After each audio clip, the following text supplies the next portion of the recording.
Hello ladies and gentlemen, welcome to my YouTube channel. Today we are going to revise a typical practical question on rate of reaction. This is answer chemistry section.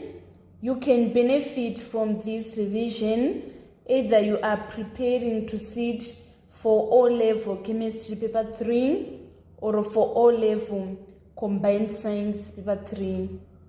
To begin with, let me define what is a chemical reaction. It is a process in which a new substance is formed.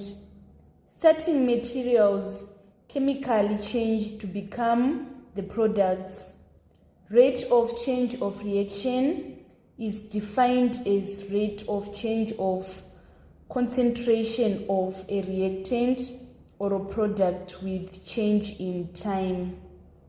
If we are to measure the rate of reaction, we must be able to measure something that tells us the concentration of either the reactant or product.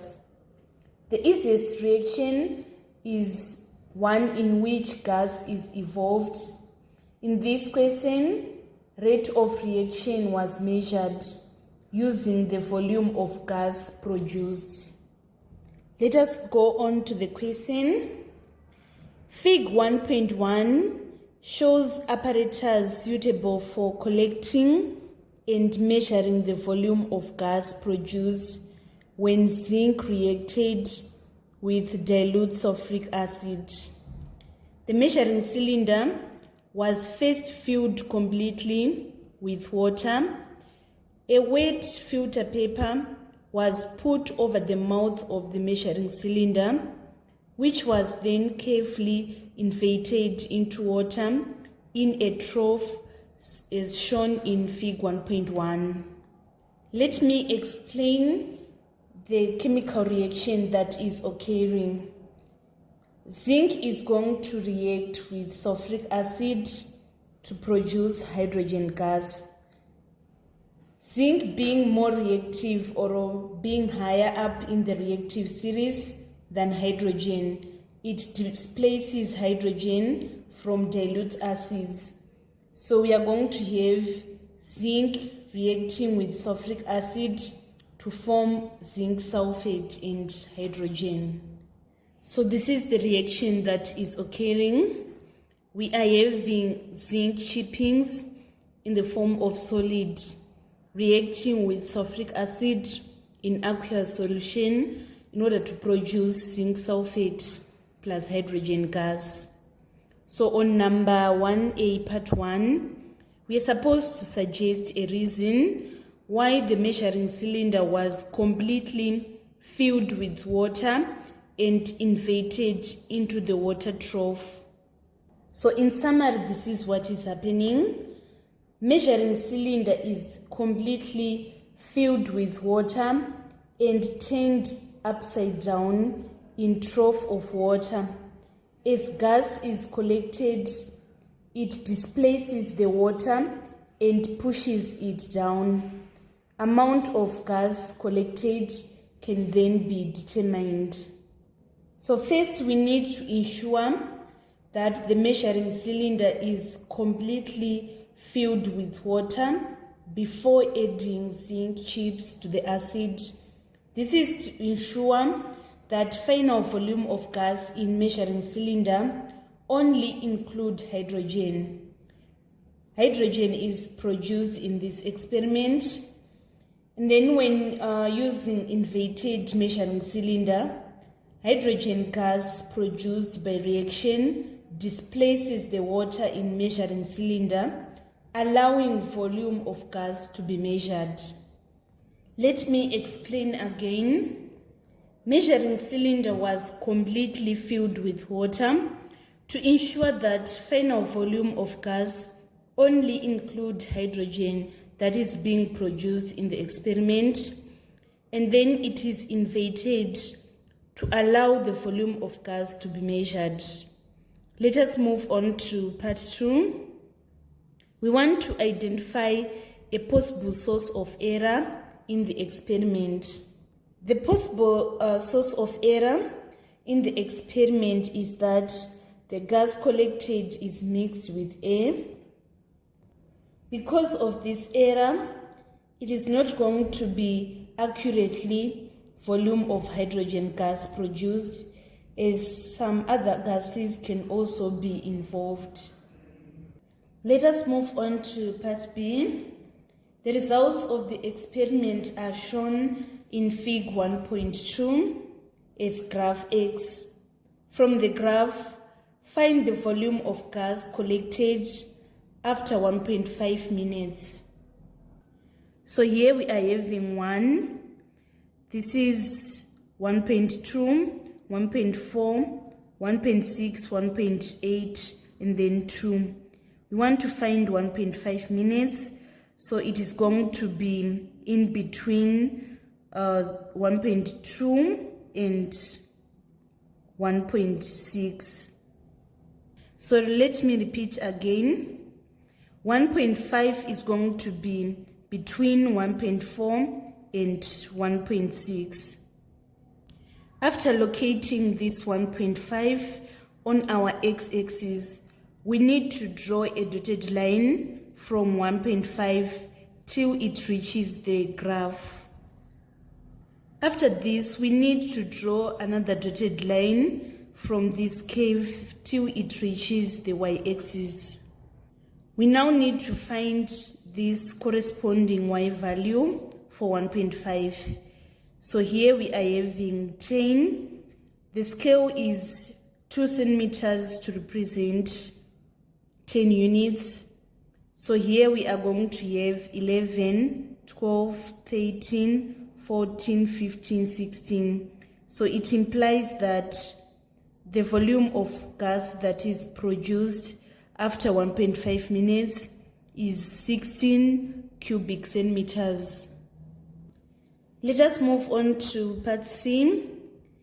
The experiment was repeated under the same conditions but with copper chippings added. The results obtained are shown in table 1 below.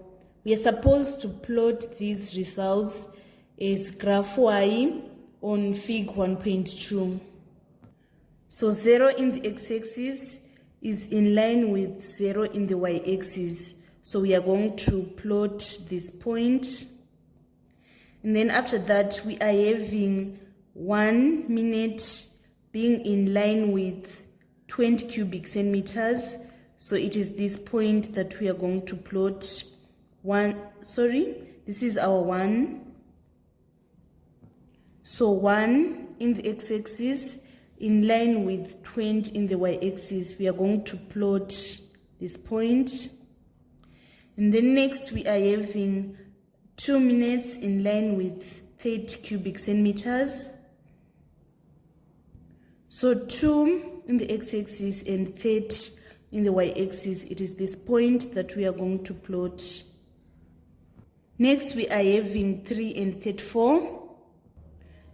3 in the x-axis and 34. Here we are having our 30, 31, 32, 33, 34. So it is this point that we are going to plot. Next we are having 4 and 36. 4 and 36 is this point. Next we are having 5 and 37. 5 and 37 is this point. And then next we are having 6 and 37.5. Next we are having 7 and 38. Next we are having 8 and 38. It is this point. And then 9 and 38 again. It is this point. We are going to join these points. We need to draw a smooth curve that is going to join all these points that we have plotted here. This is going to be the graph of Y, and it is very important that you label it Y. Let us move on to the next question. On C part 2, We are supposed to compare the rate of chemical reactions after 2 minutes with that of at the beginning of the experiment. At the beginning of the experiment, we produced the graph X, and then after 2 minutes, this is our 2 minutes. In graph X, after 2 minutes, we are having the volume of gas produced being 20 cubic centimeters, and then for our Y, we are having, after 2 minutes, we are having our volume is 30 cubic centimeters. So it implies that in X, the rate is lower, while in Y, the rate is higher. Let me explain again. In X, after 2 minutes, we are getting 20 cubic centimeters of gas. And then in Y, after 2 minutes, we are getting 30 cubic centimeters of gas. This implies that in X, the rate is lower, and in Y, the rate is higher. And then on part D, we are supposed to suggest the role of copper in the experiment. So the copper is going to act as the catalyst that is going to speed up the rate of reaction. And then finally on part E, we're supposed to state one other factor which would affect the rate of chemical reaction. Previously we used zinc chippings. If we change from the zinc chips to powdered zinc, this is going to increase the surface area, increasing the rate of reaction. On part E, we can also talk about the concentration of sulfuric acid. We need to increase the concentration of sulfuric acid.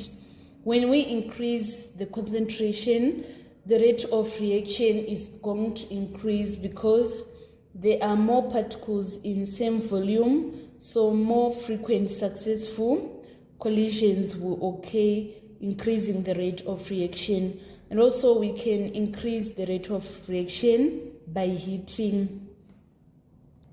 This marks the end of our tutorial today on ZIMSEC practical question on measuring the rate of chemical reactions.